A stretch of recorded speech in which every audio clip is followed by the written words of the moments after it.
Apa yang kamu sebagai rakyat Malaysia mahu ketua-ketua parti politik ini bawa ke bawah duli tuanku? Okey. Okey, Assalamualaikum Datuk. Waalaikumsalam warahmatullahi. Okey Datuk. Pada hemah Datuk Datuk. Ya, Apa akan terjadi tu? pada hemah saya. Pada hemah saya tadi saya dah sebut. Ya, saya faham. Jangan spekulasi. Ya. Jadi apa yang tadi tu saya spekulasi lah tu. Maksud saya, Ah. yelah, dah lama benda ni tak jadi. Ya, sekarang ni saya punya pada pandangan saya lah. Saya rasa bukan setakat kursi Perdana Menteri itu panas. Saya rasa banyak pihak yang panas. Jadi mungkinlah alhamdulillah tuanku pun sudah merasakan bahawa perlu dilakukan sesuatu bagi memastikan kepanasan ini dapat dikurangkan suhunya. Kepanasan ini dapat dikurangkan suhunya. Ada kemungkinan besar juga mungkin diwujudkan kerajaan campuran. Kerajaan yang dalam tu ada Bersatu, kerajaan yang dalam tu ada PKR, kerajaan yang dalam tu mungkin ada UMNO sekali, mungkin ada DAP, tetapi saya rasa ianya tidak semudah, tidak semudah. Saya rasa langkah mengangkat Muhyiddin sebagai Perdana Menteri di peringkat awal oleh parti-parti politik itu jelas merupakan satu kesilapan besar. Jadi kalau kali ini parti-parti semua bergabung dan mereka masih berketuakan Muhyiddin Yassin, saya rasa kita tidak akan capai sebarang bentuk perubahan, sebarang bentuk pembaruan. Ia tetap akan menghasilkan hasil kegagalan yang sama. Okey Datuk. Sekiranya Belum ada habis lagi. Bagilah aku cakap dulu. Okey. Begitu juga kalau diletaknya Tun Dr. Mahathir menjadi Perdana Menteri interim. Lagilah bagai. Kan? Kita hari ini berhadapan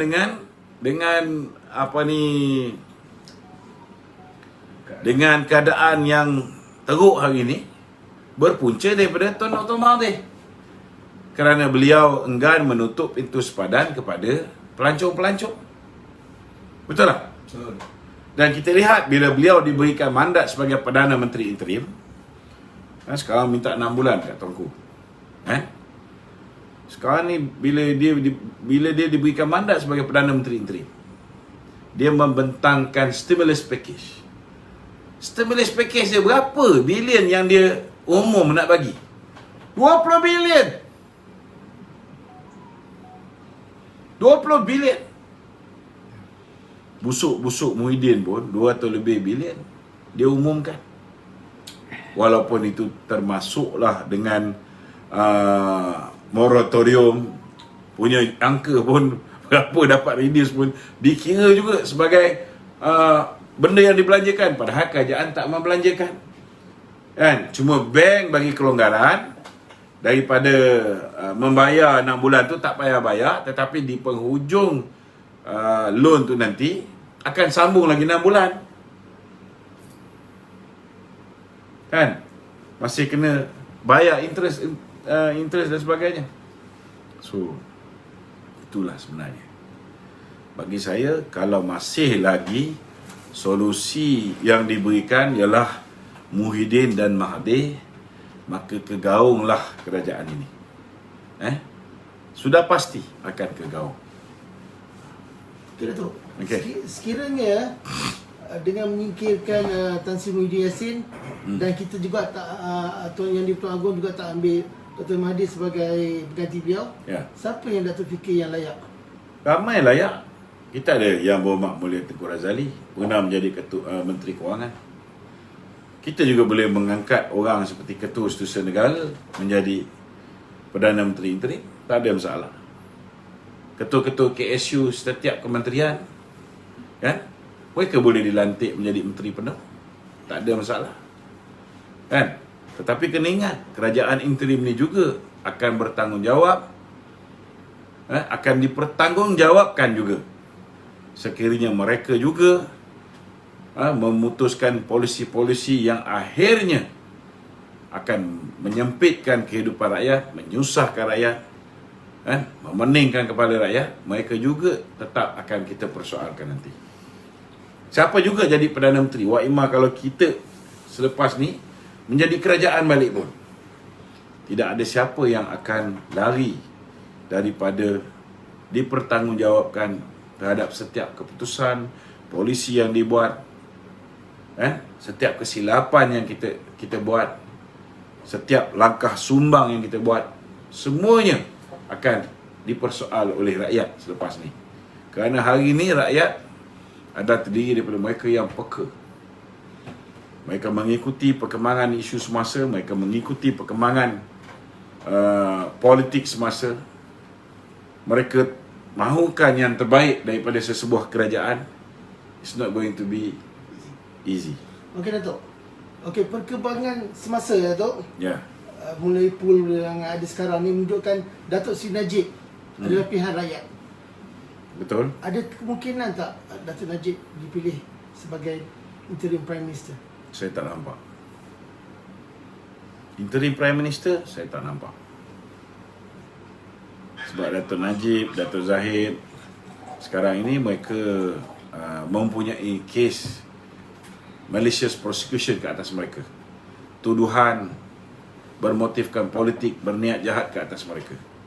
So selagi tuduhan-tuduhan ini belum lagi selesai dibicarakan di dalam mahkamah, kemungkinan besar sukar. Melainkan kalau ke bawah duli tuanku masuk campur semua pertuduhan politik kepada semua ahli politik digugurkan. Mungkin boleh dipertimbangkan. So pada hemat Datuk tak saya ini bukan saya memang nak Datuk Najib jadi Perdana Menteri. Sebab tak ada orang lain yang boleh perform lebih baik daripada dia. Tetapi saya dapat merasakan itu mungkin akan menjadi sebahagian daripada pertimbangan ke bawah duli tuanku. Kan? Okey, jagaan Datuk okey, sekarang mungkin ada berpendapat yang orang akan mungkin akan pilih Tun, ada yang nak kekalkan Tan Sri Muhyiddin Yassin, dan ada orang nak Najib, Zahid dan sebagainya. Datuk rasalah secara khusus Ya. siapa yang akan bagi pendapat Datuk? Ramai orang nak tahu.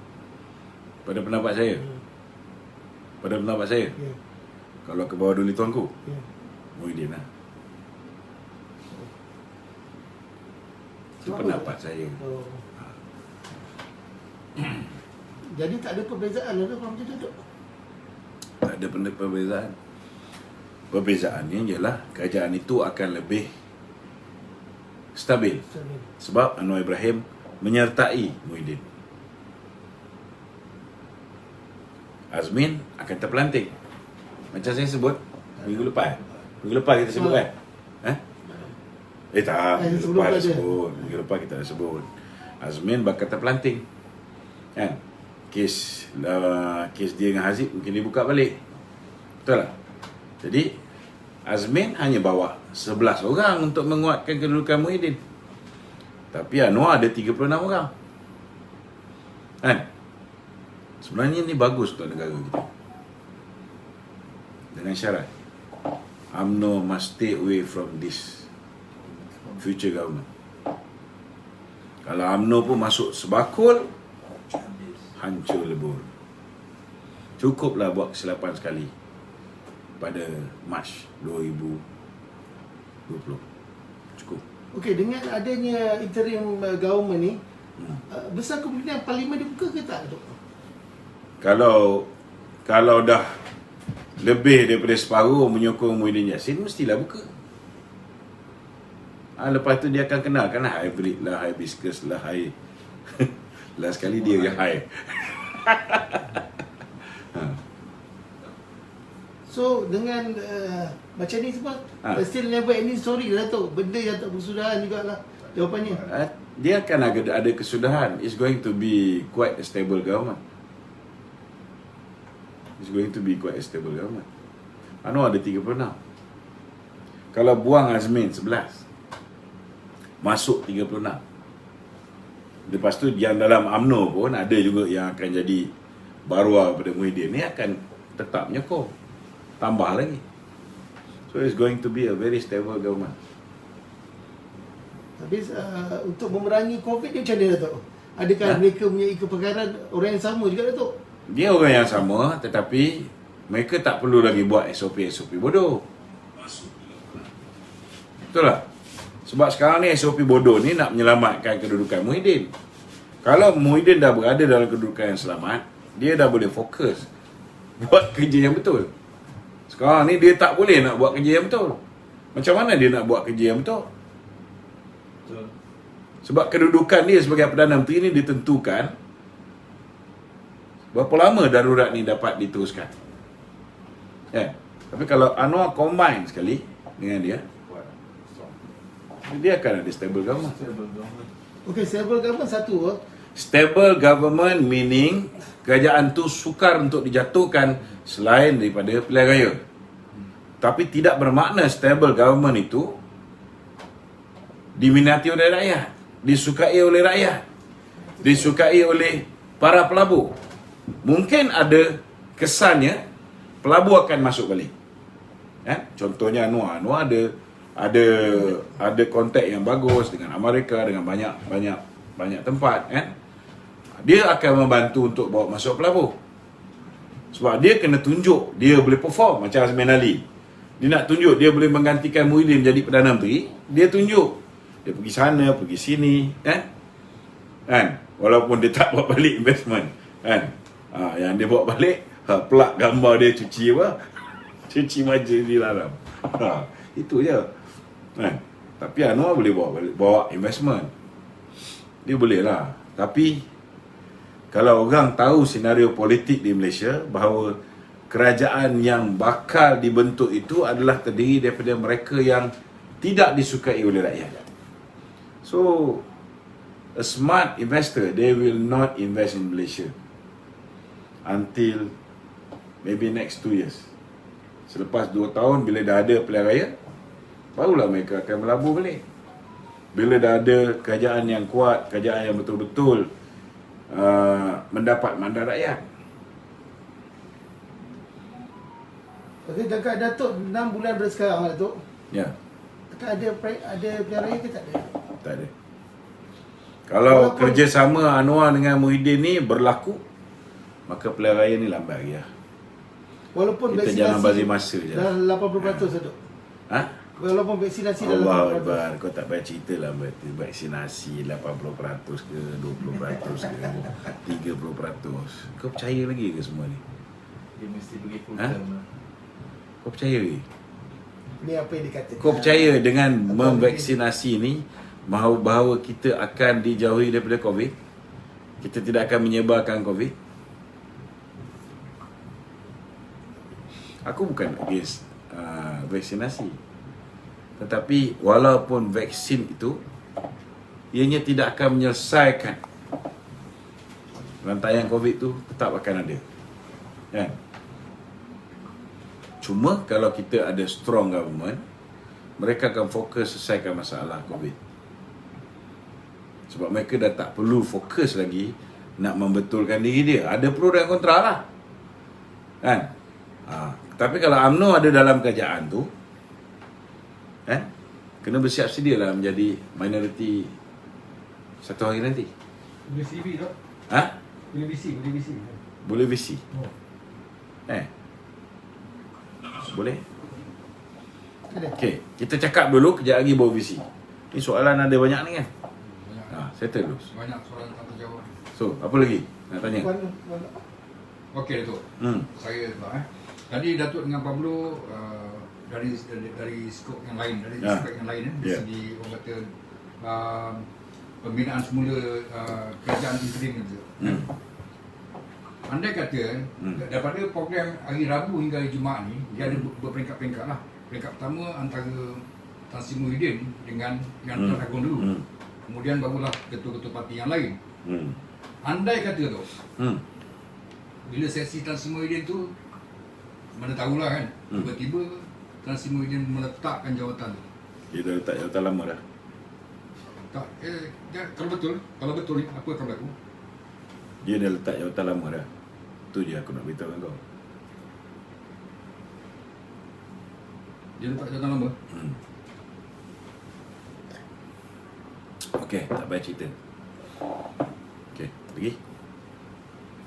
Jadi apa beza tu? Kalau nak wujudkan kerajaan interim dengan kerajaan darurat yang ada ni. Darurat dengan kerajaan interim ni, apa beza dia tu? Rakyat agak keliru sekarang ni. Kerajaan interim yang bakal dibina dengan kerajaan darurat yang ada sekarang ni. Kerajaan yang ada sekarang ni, okey, sepatutnya bila isytihar darurat, tuanku melantik kerajaan dia sendiri. Okey. Tapi kita tengok tuanku melantik jawatan kuasa bebas. Tapi adakah jawatan kuasa bebas ni mentadbir negara ni? Tidak. Betul tak? Masih dikekalkan kerajaan yang telah hilang majoriti. Maknanya tak adalah kerajaan tuanku pada hakikatnya. Kerajaan yang dah hilang majoriti ni dibenarkan untuk terus memimpin negara, terus mentadbir negara. Okay? Kalau wujud kerajaan minoriti ni, dia boleh pilih Perdana Menteri sesiapa juga yang dia suka, termasuklah Muhyiddin sendiri. Kan? Termasuklah Muhyiddin sendiri. Jadi dalam kerajaan interim Cuma menteri-menteri dia tu tak semestinya lah parti yang peringkat awal bergabung sebelum Mac 2019. Menteri-menteri itu boleh dilantik di kalangan semua parti politik. Macam yang Mahathir nak buat. Kan? Kan mula-mula ialah mengangkat Mahathir menjadi Perdana Menteri. UMNO nak bekerjasama dengan Mahathir. Kan? Tetapi bila sampai ke istana, baru kita diberitahu oleh pegawai istana bahawa Mahathir nak mewujudkan kerajaan perpaduan, unity government, termasuklah DAP dalamnya. PAS dan UMNO tarik handbrake. Tak jadilah wujudkan kerajaan perpaduan. Itu yang akhirnya membawa kepada langkah Sheraton, yang tukar daripada Mahathir jadi Perdana Menteri, tukar kepada Muhyiddin jadi Perdana Menteri, Azmin menjadi timbalan Perdana Menteri. Baik, Datuk, kalau anda kata berlakulah kerajaan interim kali ini, mungkin Perdana Menterinya ialah Muhyiddin sendiri. Timbalan ni siapa? Aku dah cakap tadi, timbalan Anwar Ibrahim. Ada tak selain pada Anwar Ibrahim? Kalau tak ada pilihan. Itu aku punya bacaan politik. Sebab aku baca, bila aku baca ni, aku tengok kau cakap apa, kan? Apa kau cakap, aku boleh predict apa kau nak buat. Contohnya, Anwar Ibrahim kata kita tidak boleh terlalu rigid. Kita tak boleh terlalu rigid kerana ada kemungkinan besar kita terpaksa bekerjasama dengan musuh. Kan? Anwar duk tibai kerajaan ni, tiba-tiba dia cakap macam tu. Apa kau punya bacaan? Mestilah ada pihak yang pergi berjumpa dengan dia. Betul tak? Bisik kat telinga dia. Adakah mungkin kita boleh bekerjasama? Mesti ada tawar-menawar. Betul tak? Ada kemungkinan dia ditawarkan jawatan timbalan Perdana Menteri. Ini andaian, spekulasi. Betul tak? Betul. Bagaimana dengan DAP, Datuk? Dalam hal ni? Dalam hal ni? Kalau tanpa DAP pun, Muhyiddin sudah cukup kuat. Dia ada 36 orang lagi. 36, kalau katalah Azmin cabut, lari pergi balik, join Mahathir, join Pejuang. 36, masuk, 11 keluar. Ada ekstra 25. Kalau UMNO katalah 8 orang keluar, tak nak bersama dengan kerajaan pun. Kan? Masih ada lagi. Ada lagi 17. Betul tak? Betul. So padahal yang penting sekali, UMNO kena buat stand yang kuat. Kan? Kita tak nak bekerjasama dengan Muhyiddin. dalam pilihan raya akan datang. So, bila dia dah ambil Anwar Ibrahim ni, apa kau tunggu lagi? Keluar. Contohnya, kita bagi contoh. Tapi anda kata tuanku Tita agar semua parti itu bekerjasama, terlibat. Paksa UMNO. Dia macam ni. Kita kena faham di mana kuasa yang Tuan Agong dan di mana kuasa parti politik. Okey? Kita raja berperlembagaan. Kalau bab raja, kuasa raja kita kena hormat. Kan? Tetapi hak kita sebagai ahli politik nak memutuskan dengan parti politik mana yang kita nak bekerjasama. Tidak ada siapa yang boleh memaksa kita. Tapi dalam keadaan darurat ni tu, di bawah kuasa siapa, di bawah koman siapa? Ya, darurat ni kerana apa? Kerana ni lah. Kerana apa? Kerana COVID ni. Darurat kerana COVID? Kau percaya darurat tu kerana COVID? Ini apa yang dinyatakan? Innalillahi wa inna ilaihi raji'un. Ini apa yang dinyatakan lah. Kalau kau percaya, kalau kau percaya darurat tu kerana COVID, aku tak boleh cakap apa. Tak, ini cerita apa berdasarkan apa yang ada. Kan? Itu cerita dia. Cerita dia ni. Kalau misalnya Muhyiddin akhirnya mendapat sokongan Anwar Ibrahim yang 36 orang ni, sokong dia, perlu tak darurat lagi? Dah tak perlu lah. Betul tak? Dia dah boleh buka parlimen. Dia dah boleh fokus memerangi COVID. Dia tak perlu takut angka COVID tu menurun. Dan akhirnya orang mempertikaikan kenapa angka dah turun, parlimen tak buka. Faham tak? Faham? So kau percaya darurat ni kerana COVID? Yalah, kita faham lah benda tu. Orang lain yang tak faham itu, dia pun ikut juga perlembagaan. Orang kat kampung ni semua faham. Dia pun mengikut perlembagaan ni juga. Semua orang kat kampung semua faham. Kan? Orang kat kampung semua faham. Orang tepi jalan, orang tepi bukit, orang tepi longkang, semua faham. Yang tak faham ni orang yang tak faham bahasa je. Okey Datuk, sekarang Anwar nak join dengan PN. Okey, macam mana dengan PAS pula? Adakah PAS Aku tak cakap Anwar nak join dengan PN. Anda kata. Aku cakap apa yang mungkin boleh berlaku. Okey, anda cakap mungkin berlaku. Apa yang mungkin boleh berlaku. Boleh berlaku. Ini spekulasi. Okey, spekulasi. Dan aku beritahu jangan spekulat. Okey, anda kata Anwar join dengan Muhyiddin. PAS dengan Anwar tak boleh ngam.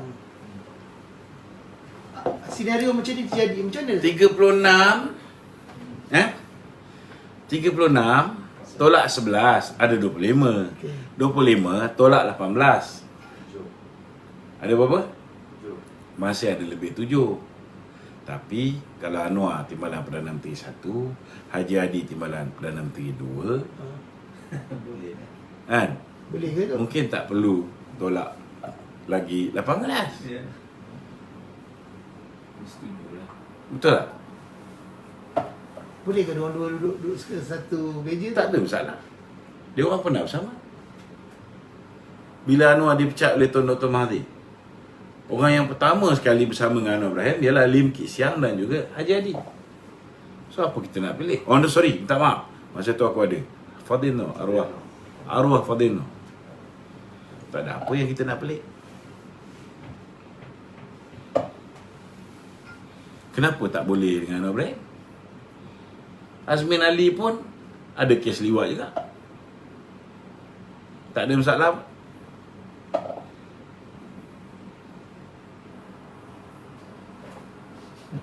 Apa yang kau pening sangat? This is politics. Anything can happen. Kan?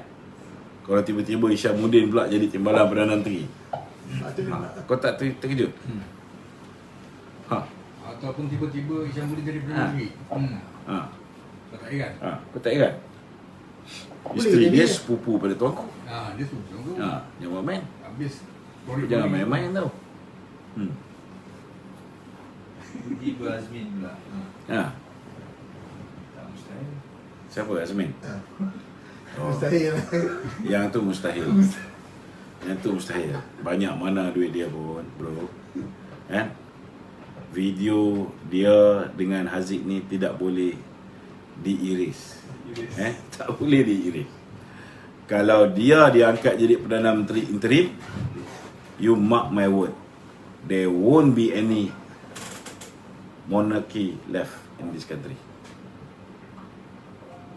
Siapa juga yang menentang institusi diraja dalam pilihan raya akan datang, parti itu akan menang. Kalau Azmin lah diangkat jadi interim prime minister. Ini pandangan aku. Aku punya pandangan.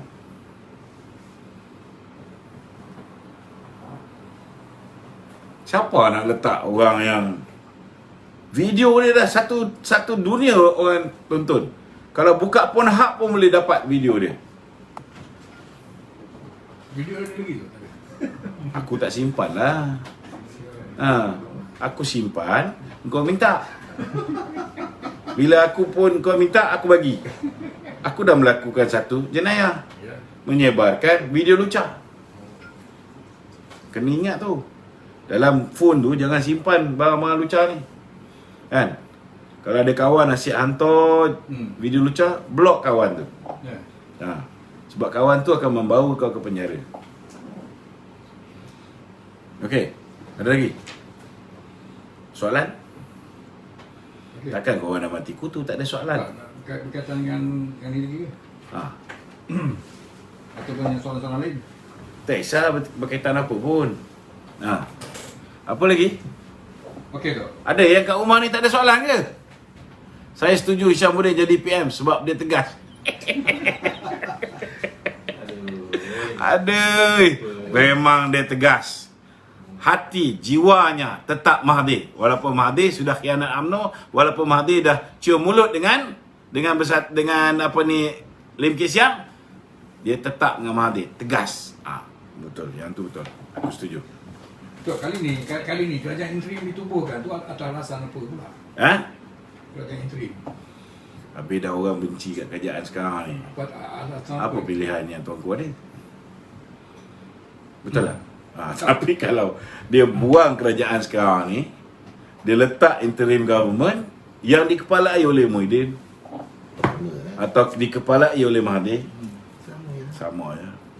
Tu apa akan berlaku sekiranya okey daripada menubuhkan kerajaan interim dengan parlimen dibuka? Ada apa yang ada kebaikan? Ni apa yang kita buat ni analisis. Ya, analisisnya. Kita menceritakan apa yang mungkin berlaku. Mungkin, Kita tak cakap itulah yang bakal berlaku.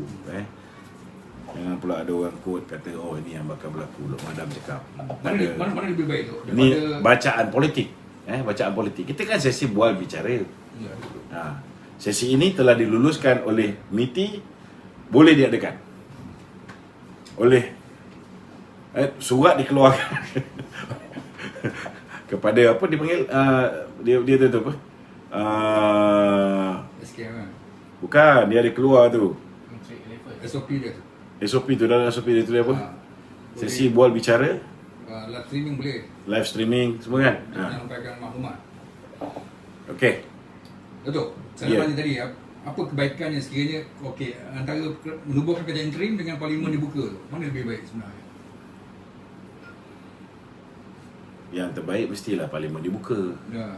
Kenapa tak ke arah tu yang lebih baik? Kenapa nak buat kerajaan interim tu? Kalau parlimen dibuka, maka segala perbelanjaan ketika tempoh darurat ini semuanya akan dipersoalkan oleh ahli parlimen.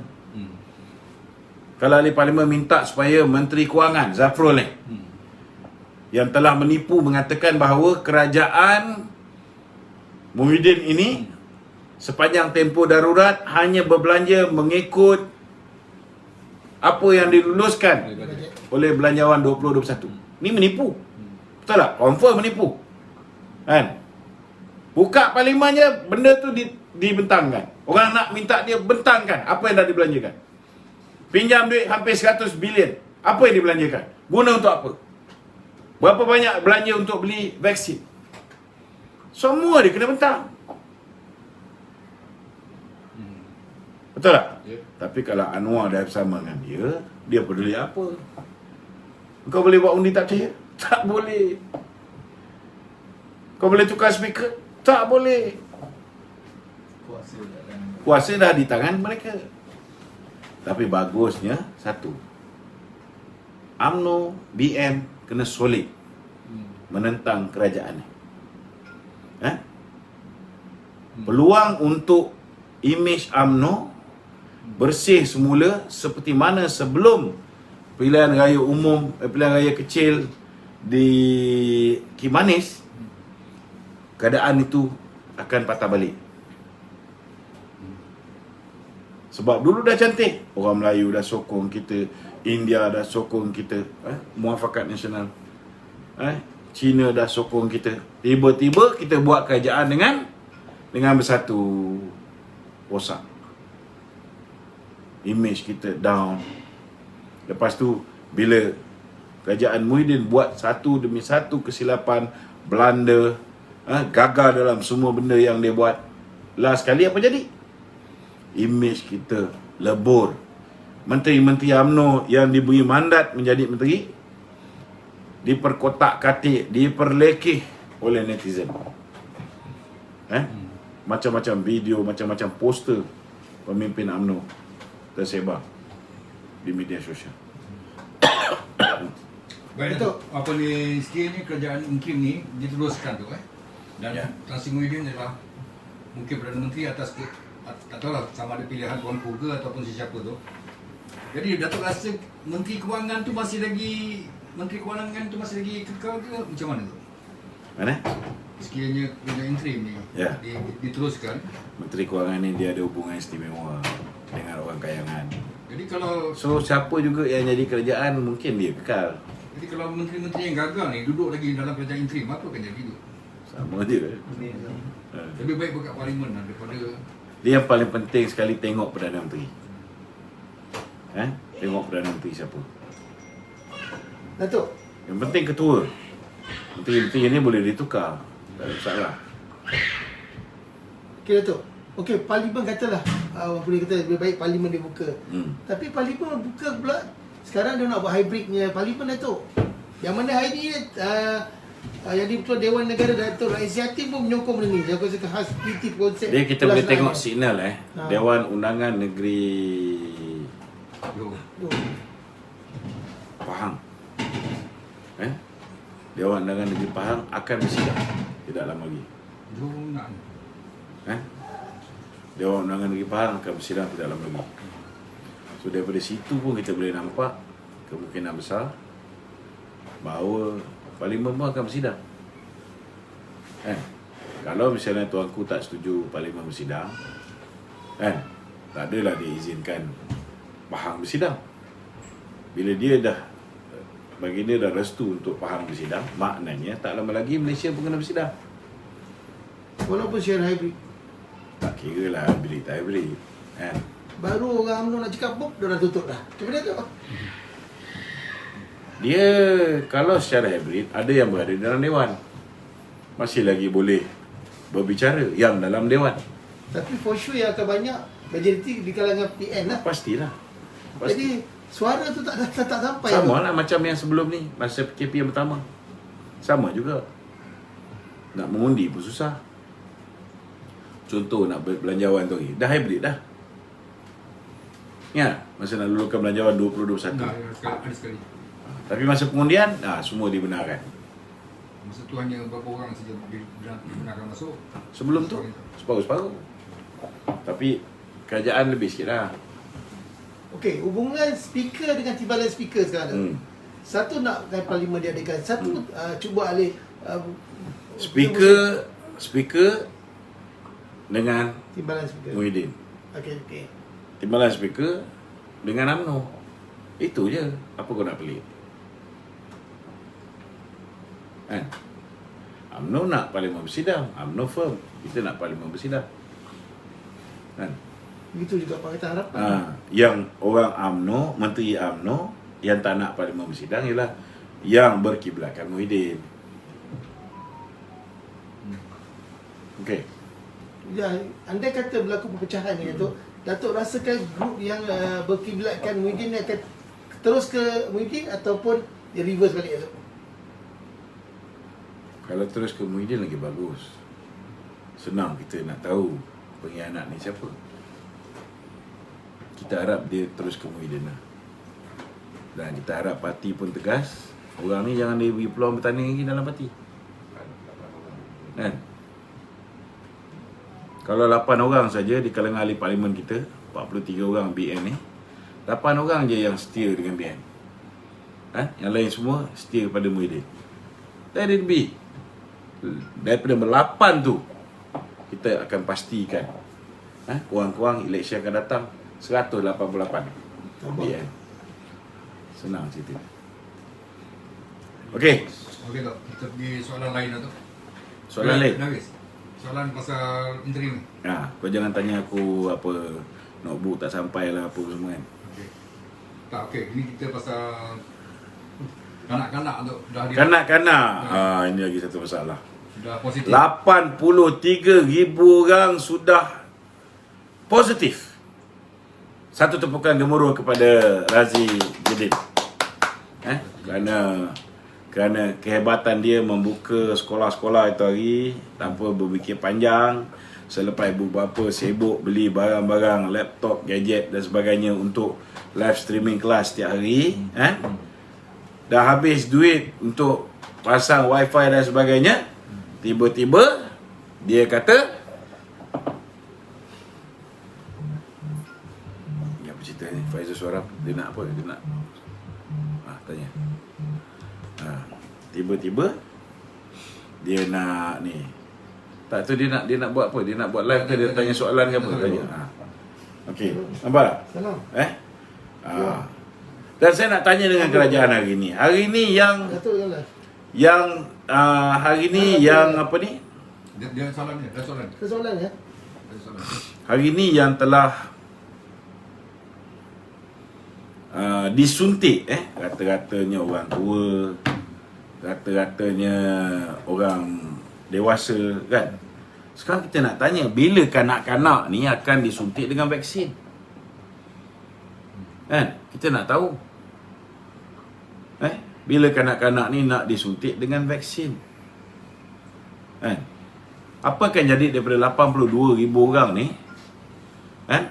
Kalau ada yang mati. Yang ini angka yang masih lagi belum didisclose oleh pihak KKM. Saya nak bertanya dengan Datuk Nur Hisham ataupun Tan Sri Nur Hisham. Berapa ramai di kalangan kanak-kanak yang positif COVID-19 dimasukkan ke dalam ICU? Maknanya berada dalam keadaan kritikal. Dan berapa ramai di kalangan kanak-kanak ini yang telah meninggal dunia? Angka ni perlu didedahkan. Tak ada apa? Tak didedahkan. Jangan main tembak tak ada je. Tak boleh. Kita minta didedahkan. Kita tahu ada. Kan? Bila dia cakap tak ada, masa tu baru kita keluarkan. Ni, dia nak tanya apa ni? Dia nak bercakap lah tu. Okey, silakan. Soalan lain? Okey tu, berkenaan dengan apa ni juga Tan Sri Nur Hisham juga ni. Ada orang buat laporan polis kerana Sinar komen. Saya nak beritahu, selagi Perdana Menteri Muhyiddin Yassin, selagi Menteri Kewangan Zafrul, maka Sinar tuan-tuan tidak akan bersinar lagi. Dulu pun kita minta supaya diberikan Sinar secara automatik. Mereka tak boleh nak bagi sebab kemungkinan besar KWSP sudah terlebih melabur. Duit kita sudah terlebih dilaburkan. Jadi kalau ramai yang nak keluarkan duit Sinar ni, mungkin kita tidak ada tunai untuk membenarkan pengeluaran tersebut. Kalau moratorium pun kita tahu bahawa kerajaan tak perlu keluar duit untuk meluluskan moratorium. Tapi apa si bongok Zafrul ni buat? Zafrul kata, sekarang ni dia mengaku lah dia dah mengaku bahawa kerajaan ada kuasa untuk mengarahkan supaya bank-bank memberikan moratorium secara automatik. Tapi dia kata apa? Even though we can, why should we? Kenapa kita perlu? Ini kurang ajar punya ayat. Dia kata kenapa kita perlu memberikan moratorium walaupun kita boleh memaksa. Dia punya family semua sedap, semua kaya-raya, bolehlah dia cakap macam tu. Tetapi kena ingat satu, sabar sayang. Kena ingat satu, bahawa ramai rakyat Malaysia yang korang tak bagi keluar untuk bekerja, mereka berada dalam keadaan yang cukup perit. Bukan hanya tak boleh nak bayar pinjaman bank, pinjaman kereta tak boleh, pinjaman perumahan tak boleh, pinjaman loan peribadi tak boleh bayar, malah nak bagi anak bini makan pun perit sekarang ni. Bukan semua boleh dapat komisen tu, komisen ni. Bukan semua boleh dapat projek kerajaan tu, projek kerajaan ni. Ni nak kena beritahu. Okey, kita ada pemanggil. Soalan daripada Faizal. Assalamualaikum. Waalaikumsalam tu, apa khabar? Baik, alhamdulillah. Cakap kuat-kuat.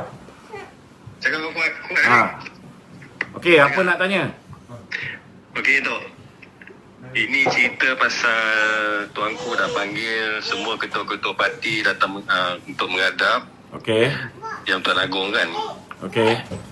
Cerita dia hari ni dekat sosial media. Okey. Rakyat tak nak tahu tentang sosiopolitik negara. Rakyat nak tahu tangani COVID, pulihkan balik ekonomi. Ya, betul. Boleh tak Datuk jelaskan sikit kepada rakyat Malaysia ni, apa kaitan parti politik dalam pentadbiran negara? Dalam masa yang sama juga, kenapa pentingnya perlu ada peralihan kabinet baru untuk menangani COVID dan juga memulihkan balik ekonomi? Pasal ramai rakyat keliru. Diorang fikir apa yang Muhyiddin Yassin buat hari ini dah terbaik.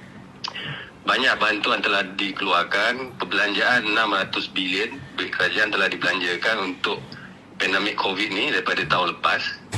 So rakyat masih lagi memikirkan soal kerajaan yang dah ada ni bagus, rakyat kena bagi kerjasama pada kerajaan. Tapi dari sudut sosiopolitik sebenarnya perkara tu tak baik kerana kerajaan yang ada hari ni tak stabil dari segi kursi. Itu yang pertama. Yang keduanya, kerajaan gagal memulihkan ekonomi. Yang ketiganya, kerajaan sendiri gagal untuk mendapatkan satu kata sepakat di antara semua parti-parti politik dalam Malaysia untuk bantu kerajaan tangani COVID. Boleh tak Datuk explain dekat rakyat kenapa pentingnya kestabilan politik ketika ini untuk tangani kes COVID dan juga pulihkan balik ekonomi? Rakyat ramai tak tahu pasal politik. Dia tak nak tahu pasal politik. Yang rakyat nak tahu COVID menurun, ekonomi menaik. Boleh Datuk jelaskan tak? Okey. Terima kasih. Sama. Okey, sebenarnya macam gini. Kena faham bahawa bila ahli politik nak menjadi wakil rakyat, bila seseorang individu nak menjadi wakil rakyat, kebanyakan daripada mereka ini bertanding atas tiket parti politik. Itu sebab hari ini Rabu, Khamis, Jumaat yang di-Pertuan Agong akan memanggil ketua-ketua parti politik yang ada ahli parlimen saja. Kan? Dia tak panggil lah daripada parti-parti yang tak ada ahli parlimen.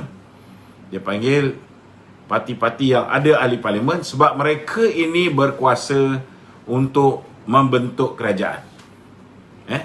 Mereka berkuasa untuk membentuk kerajaan. Macam contoh itu hari bila Tuan Dr. Mahathir meletak jawatan, ke bawah dari tuanku telah memanggil semua 222 ahli parlimen, bertanya dengan mereka dua perkara. Pertama, adakah anda mahu melantik seorang Perdana Menteri baru atau adakah anda mahu supaya parlimen dibubarkan? Okey. Kedua, siapakah calon Perdana Menteri yang anda mahukan? Dan ketika itu tidak ada seorang pun yang berjaya mendapat lebih daripada 112 kerusi ataupun 112 undian untuk diangkat menjadi Perdana Menteri. Itu sebab ada proses yang kedua, iaitu Baginda Tuanku telah memanggil ketua-ketua parti politik, meminta mereka untuk berpakat. Dan pakatan di antara UMNO, PAS, Bersatu, dan beberapa kategori khianat kategori khianat macam Azmin Ali telah mengangkat Muhyiddin menjadi Perdana Menteri dengan kelebihan hanya satu kursi, iaitu 113 undi. Itu pun berdasarkan pledge ataupun berdasarkan jumlah kerusi yang mewakili parti itu yang disebut oleh ketua-ketua parti menyokong Muhyiddin Yassin. Contoh macam BN, Dato' Sri Zahid mengatakan 43 orang menyokong Tan Sri Muhyiddin. PAS 18 menyokong Tan Sri Muhyiddin. Bersatu sekian banyak. Macam tu. Jadi sebenarnya kalau ada orang kata apa pun jadi dalam perjumpaan dengan tuanku, dengan ketua-ketua parti politik ni, mereka rasa benda ni tak penting, kita tak mau tahu, silap besar. Silap besar. Sama lah macam sebelum ni, ada orang yang kata siapa juga yang memerintah, sama je hidup kita. Sekarang aku nak tanyalah, sama tak hidup korang? Kan? Boleh tak korang pergi melawat mak bapak masa hari raya itu hari? Boleh? Tak boleh. Korang boleh cari makan macam biasa? Tak boleh. Kan? Korang boleh keluarkan duit kada beli SP korang sesuka hati? Tak boleh. Walaupun dalam keadaan tenat, walaupun dalam keadaan kesusahan, boleh keluar? Tak boleh. Korang boleh dapatkan moratorium daripada kerajaan? Tak boleh. Kan? Okey? Jadi kena faham bahawa kehidupan kita dalam negara ini bergantung kepada polisi-polisi yang dibuat oleh kerajaan. Jadi kalau kita tak ambil tahu pasal polisi-polisi yang dibuat oleh kerajaan, kita tak ambil tahu siapa yang memerintah kita, kita anggap siapa memerintah pun hidup kita sama, maka lepas ni jangan marah. Kalau ada kerajaan bodoh diangkat menjadi pemerintah Malaysia, kan? Korang punya kehidupan makin susah, korang punya kehidupan makin cacar marba, SOP yang ditetapkan melampau-lampau kegilaan dia. Jangan salahkan kerajaan, kerana kita tidak ambil berat pasal politik. Jadi hari ini kita kena educate rakyat Malaysia. Nombor satu yang perlu kita buat sebagai warga negara, kita perlu mendaftar sebagai pengundi. Sebelum ni sepatutnya umur 18 tahun ke atas semua automatik akan menjadi pengundi. Tetapi nampaknya cuba didelay oleh Kerajaan Perikatan Nasional. Maka hari ini siapa juga ada anak yang berusia lebih 21 tahun, wajib pergi ke pejabat pos untuk mendaftarkan anak mereka sebagai pengundi. Penting. Penting. Puak-puak DAP semua, mereka daftar anak-anak mereka sebagai pengundi. Tapi anak orang UMNO kurang. Jadi jangan sampai kita ketinggalan. Itu penting. Bila kita mendaftar, barulah kita boleh pilih kerajaan. Ini duk asuk-asuk, duk balon-balon kerajaan, tapi tak mendaftar pengundi. Betul tak? Jadilah engkau warga negara, Facebook saja. Boleh bersuara pun daripada Facebook. Boleh ubah polisi kerajaan? Tak boleh. Sebab nak ubah polisi kerajaan, masa yang paling cantik, masa yang paling sesuai, bukan di Facebook, bukan di demonstrasi, bukan di dalam rapat umum, tetapi di peti undi. Yang ini yang kita perlu didik anak-anak kita. Pastikan semua orang pergi mendaftar, dijadikan pengundi yang layak mengundi, supaya kita boleh menentukan siapa yang kita nak angkat jadi kerajaan. Okey, Okey, Dato'. Faizul. Alright. Mengenai pemanggil tadi tu Pemanggil. katanya rakyat sangat berpuas hati dengan bantuan-bantuan yang telah kerajaan sekarang bagi. Aku percaya. Terutamanya orang bujang. Kan? Confirm dia orang semua berpuas hati dapat seorang 100. Kalau tak percaya kau interview semua orang bujang. Alhamdulillah. Kan? Kalau dapat 100 pun kau dah rasa macam dapat RM100,000. Kan? So, apa-apa berlaku dalam pilihan raya akan datang tu, it's your own funeral. Kan? Kita dah malas nak campur lah. Kan? Kita kena bijaksana lah. Kan? Janganlah asyik kena bodoh je. Cukup lah. Kan? 2018 tu kita dah sepatutnya menjadikan ianya sebagai pengajaran. Kan? Hari ni ada seorang kawan tu, kan?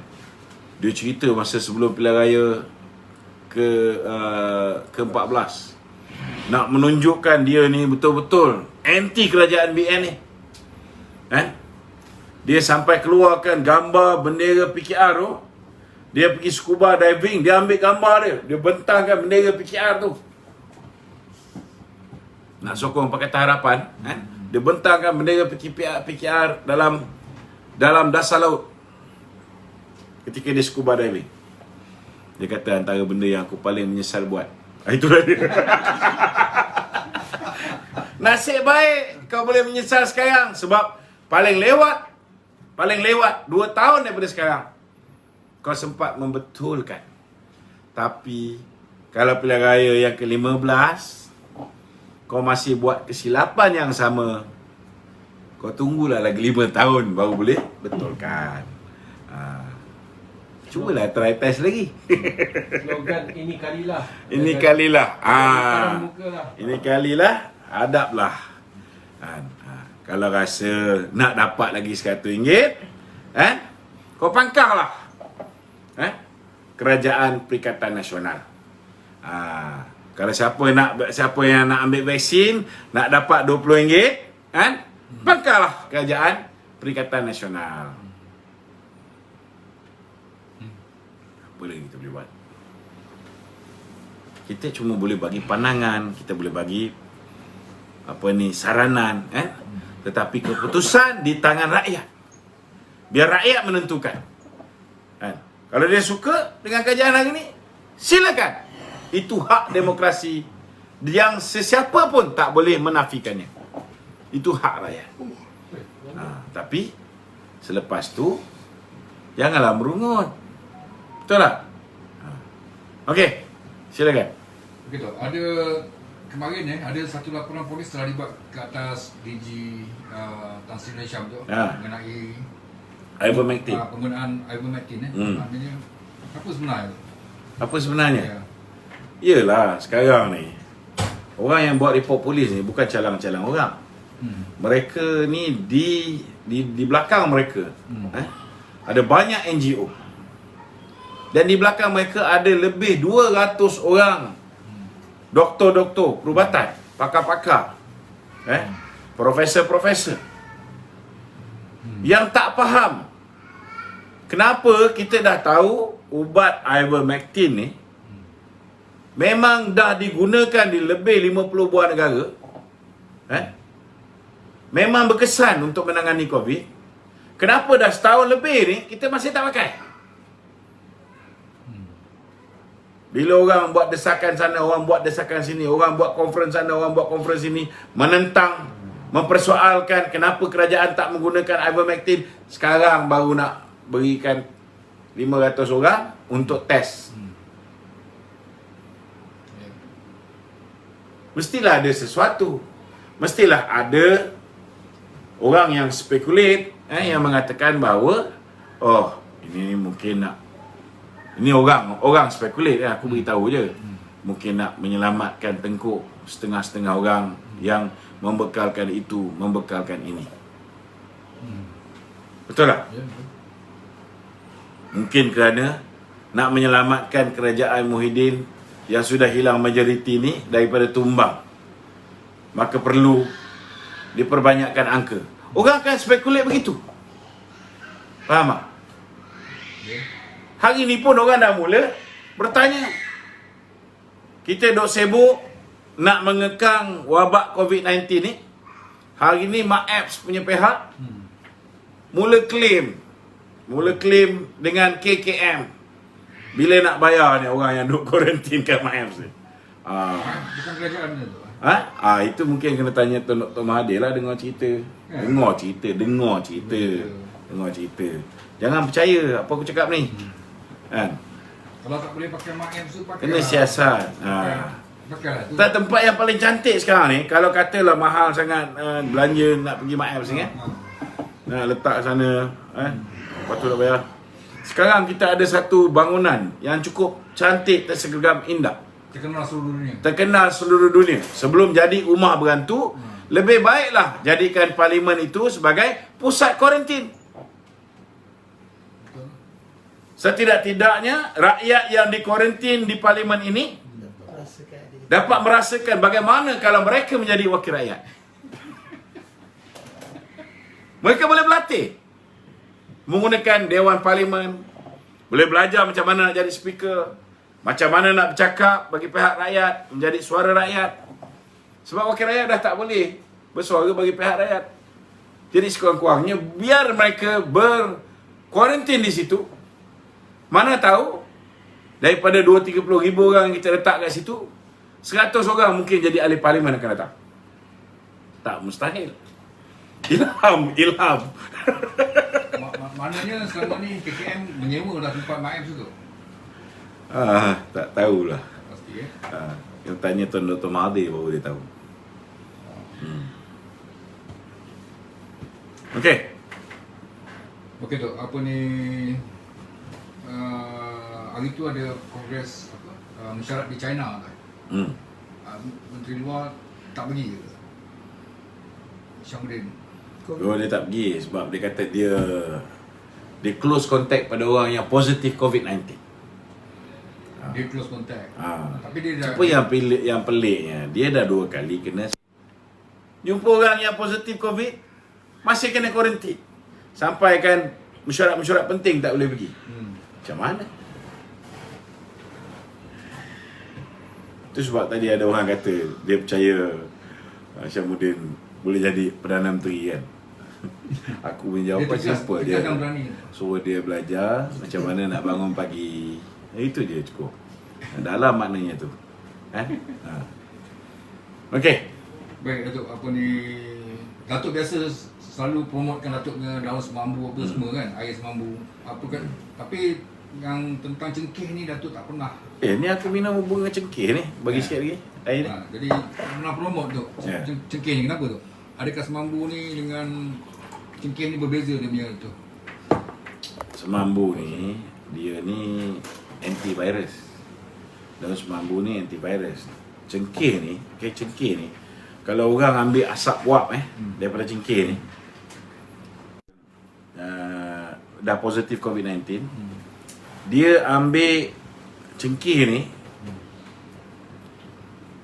kalau contohnya dia sakit tekak dia kunyah cengkeh ni, dia ambil cengkeh ni, dia kemam-kemam apa, memang boleh bantu untuk mengurangkan batuk dia, melegakan keradangan lah.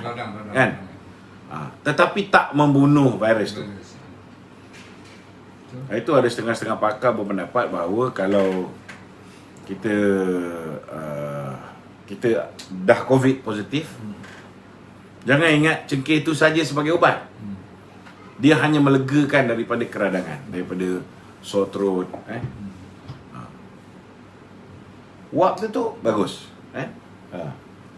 Okey, ni last ada satu lagi mengenai satu arahan baru tu. Arahan ke ataupun perintah baru saya tak pasti. Mengatakan bahawa kali ini untuk rentas negeri tu ada 7 kementerian.